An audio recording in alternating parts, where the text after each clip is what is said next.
The Roman peace was one of the most cherished accomplishments of the empire. But just how did they accomplish this level of law and order across the equivalent of nearly 50 modern countries? Thus far in this series, we have looked to answer this question from a wide variety of perspectives such as the law, the courts, the police, the jails, and more. However, most of these have had their scopes limited to what went on around the city of Rome itself. Today, we will broaden our horizons by seeing how the Roman Empire maintained peace in the provinces. Safety and security are concerns shared by both the Roman Empire and our sponsor, Surfshark VPN. They've got your back when it comes to the dangers of the internet like surveillance, data mining, theft, and locked content. In addition to top-of-the-line industry offerings, Surfshark VPN's awesome features also include Multi-Hop, which lets you connect using 2 different servers for increased security, Whitelister, which allows apps or sites of your choosing to bypass the VPN for things like banking, Clean Web, which blocks malware, trackers, phishing, and ads, Killswitch, which protects against accidental exposure if the server connection gets interrupted, and No Borders mode, which maximizes your access in the most restrictive of regions. In addition, Surfshark VPN has very generous terms of use, with unlimited devices, 24/7 customer support, and a 30-day money-back guarantee. Try it today by clicking the link in the description below and using the promo code Invicta to get 85% off, plus 3 extra months for free. So just what are we talking about here when we say the provinces? Well, these were basically administrative regions that came into being as Rome expanded. Initially, such areas were quite poorly defined. For instance, when Rome first took over Italy, it did not simply occupy predefined hexes on a map as one might do in a video game. Rather, control was imposed through a web of treaties between allied and subjugated communities, with Rome acting as a central, unifying hub. Thus, there was really no province as we would think of it today. Instead, in this period, the Latin term provincia referred simply to the land that was a general's responsibility, rather than any standard administrative structure. However, as Rome continued to expand, the question of how to treat new territories kept coming up. While these were being disputed militarily, such theaters of war would be assigned armies and magistrates to carry out the conflict for a set period of time. Once such lands were conquered, it proved convenient to just reuse the wartime jurisdictional bounds and duties. For instance, following the First Punic War, Rome found itself now in control of the Mediterranean islands of Sicily, Sardinia, and Corsica. Given their relatively far distance from Rome and geographical isolation, it just made sense to lump these lands together as a package and assign someone to deal with them. Thus, Rome's first province of Sicilia was born, followed shortly by the provinces of Sardinia and Corsica. The rest of the Republican provinces would be formed in a similar manner. Each would be overseen by a governor who held imperium granted by the Senate and who was assisted by a small staff. These magistrates were generally consuls or praetors who served for 1-year terms. However, as the number of provinces increased, it wasn't uncommon for other Romans to be given the assignment or for individuals to serve multiple years in these positions. Following the civil war at the end of the 1st century BC, the provincial system would undergo some changes as the Republic turned to empire. When Augustus took power, for instance, he monopolized many of the roles which had previously existed under the Republic and was made governor of many regions. These domains would become the imperial provinces, which were ruled by representatives of the emperor. The remaining territories became senatorial provinces, which were governed by proconsuls appointed by the Senate. Generally speaking, imperial provinces were those by the borders, which often had legions attached to them, whilst senatorial provinces were those on the interior with little to no legionary presence.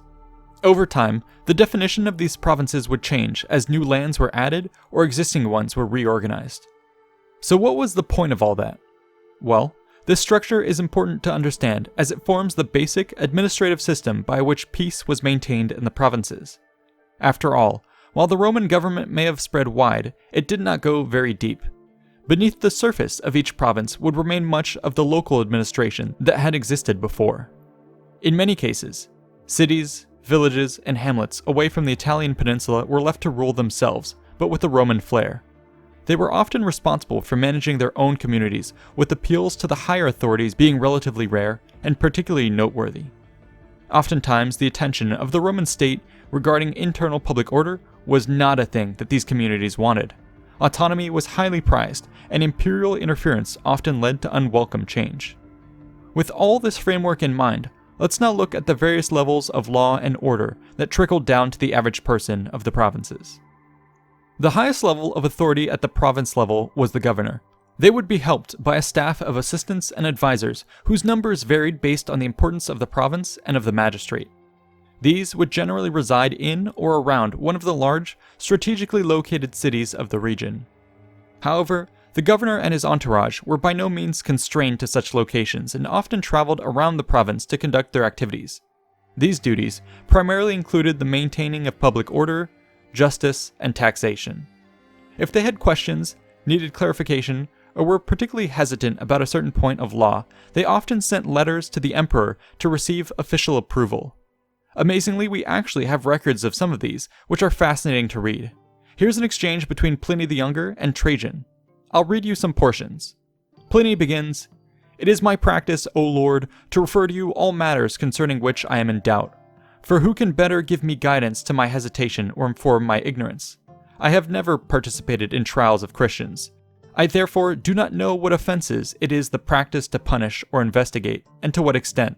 And I have been not a little hesitant as to whether there should be any distinction on account of age, or no difference between the very young and the more mature.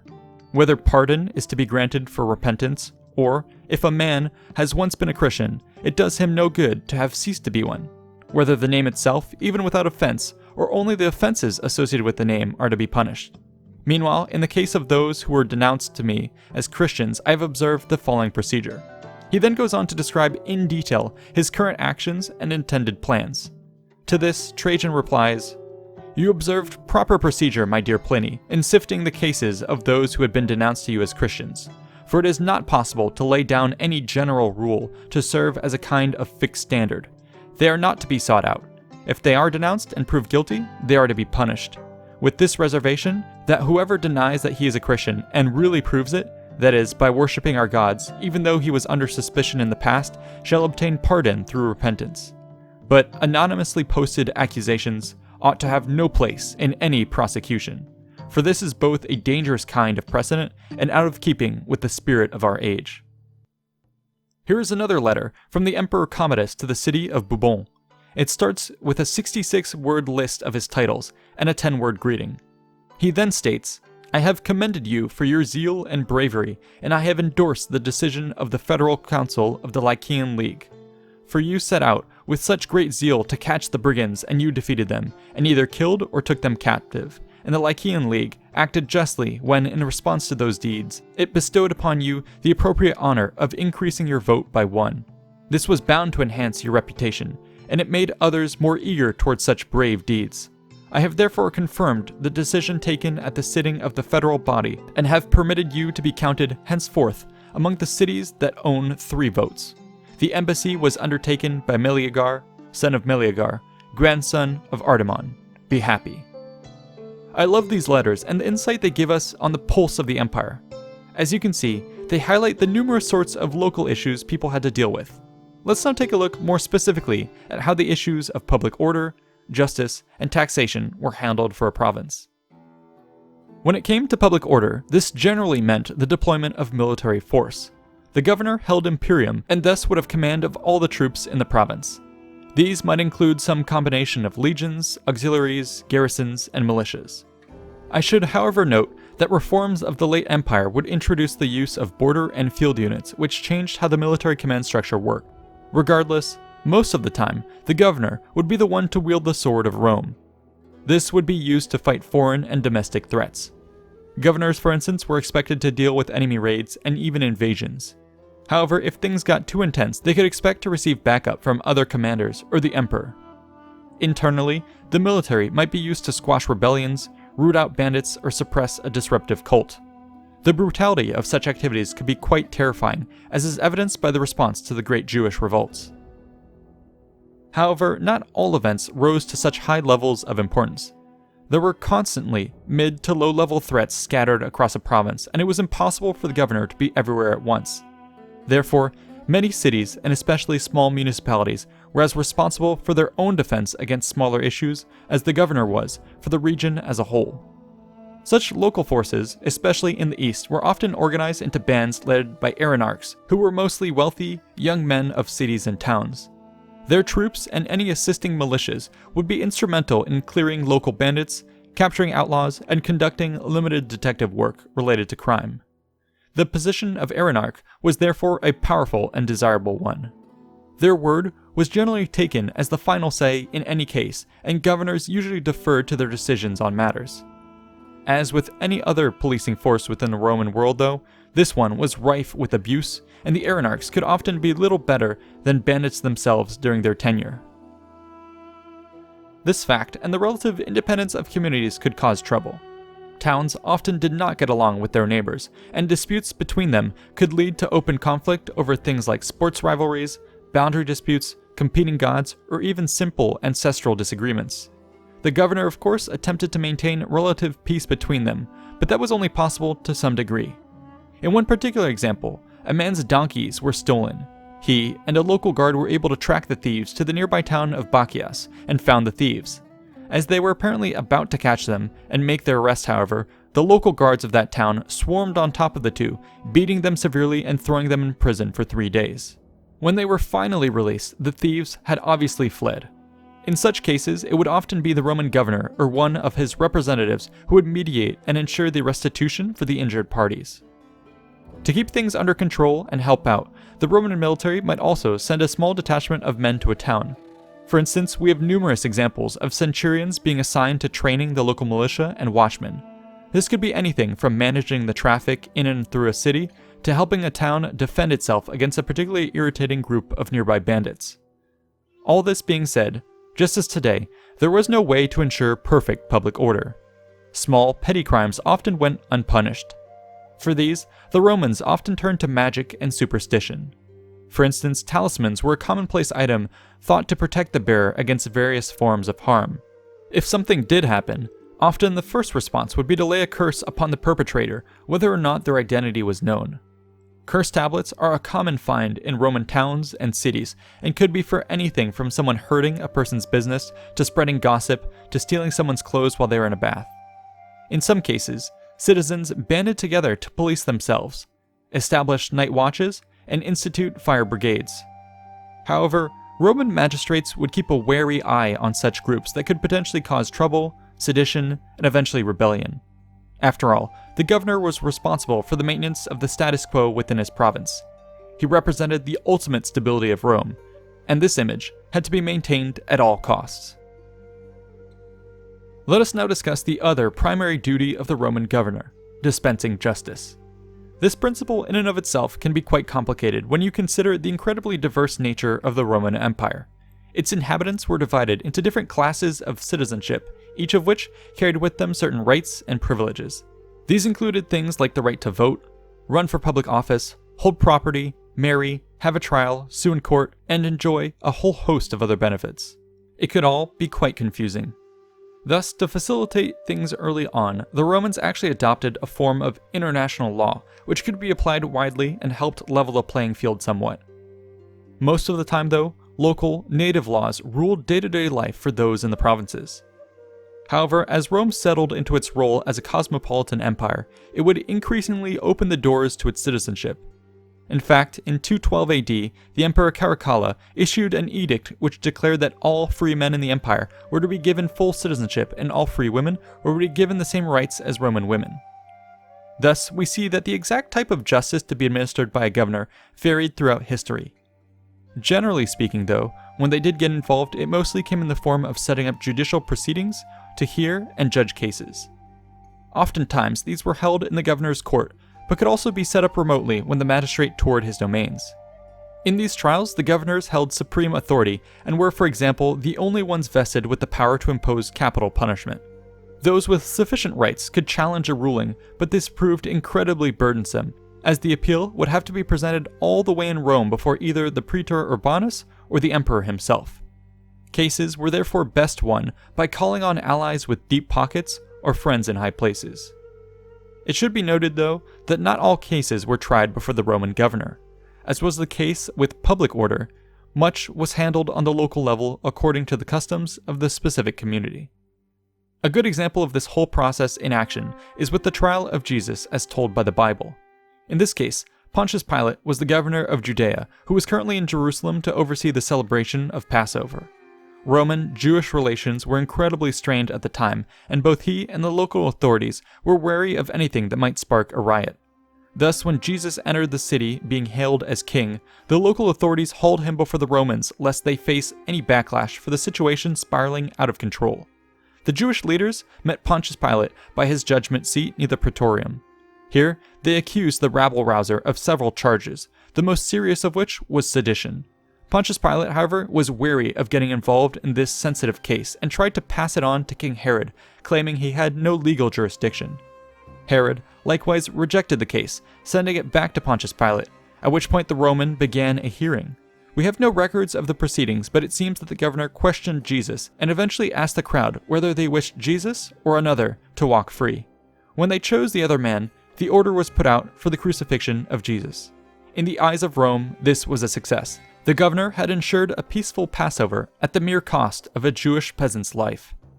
This episode goes to show how stability was often the guiding principle behind law enforcement, rather than true justice. The last major duty of the governor was taxation. The way this worked in the Republican period is that the governor and his financial officials first estimated the approximate tax to be extracted from a region. This included how much was to be sent back to Rome and how much was to be used to support the troops stationed in the region. However, once the figure was derived, the government actually outsourced the collection process.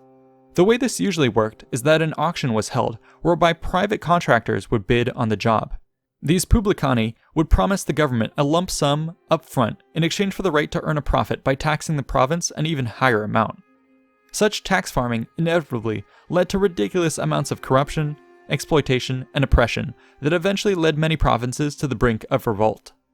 Thus, in the imperial period, the system was reformed both as a way to increase law and order and also to limit the ability of governors to enrich themselves at the expense of the emperor.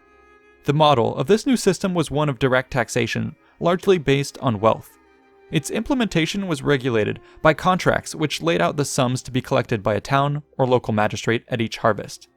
While still prone to abuse, it was a far more efficient and fair system. The role of the governor was thus to levy the required taxes and make sure the dues were paid, under threat of legal or military action. Lower-level Roman officials or their local counterparts would be the ones to get this done on the ground level. Such activity often involved authorities patrolling commercial centers to collect taxes, prevent fraud, ensure safety, and enforce regulations. As might be expected, the play between merchants and the authorities became quite the game of cat and mouse. Generally, a patrol to check the measures would be sent out at a fixed time. In response, businesses would attempt to close shop before inspectors made it to their establishment. Other times, the authorities would attempt to collect taxes, only to have merchants claim they had already paid the amount due, or simply try to bribe the official. However, such games could only go so far. If the merchants pushed their luck too much, they risked being beaten or brought to court. In the end, we see that peace in the provinces was achieved through the combined efforts of Rome's governors and local authorities. It was an efficient administrative system which was light enough to allow communities to self-regulate, yet firm enough to maintain stability. This was a marvel of its time, which laid the foundations for one of the longest-lived empires in history. Yet we should be wary of viewing the past with rose-tinted glasses. The law and order practiced by the Romans was above all else a system built around maintaining the status quo through force. It was a system that sacrificed the few for the many on the altar of peace, and which led to the brutalization of countless minority groups like the ancient Christians. We would do well to heed this lesson and ensure that our own systems of law and order work to the benefit of all. I know that the recent movement against police brutality has been an eye-opening moment for myself, and that will shape history in profound ways to come. Stay informed, stay engaged, and don't let us forget the errors of our past. A huge thanks is owed to our patrons for funding this episode. Please consider contributing to get previews of future content and downloads of the amazing art from each episode. If you enjoyed this content, be sure to like and subscribe for more history, and check out these other videos about our fascinating past. See you in the next one.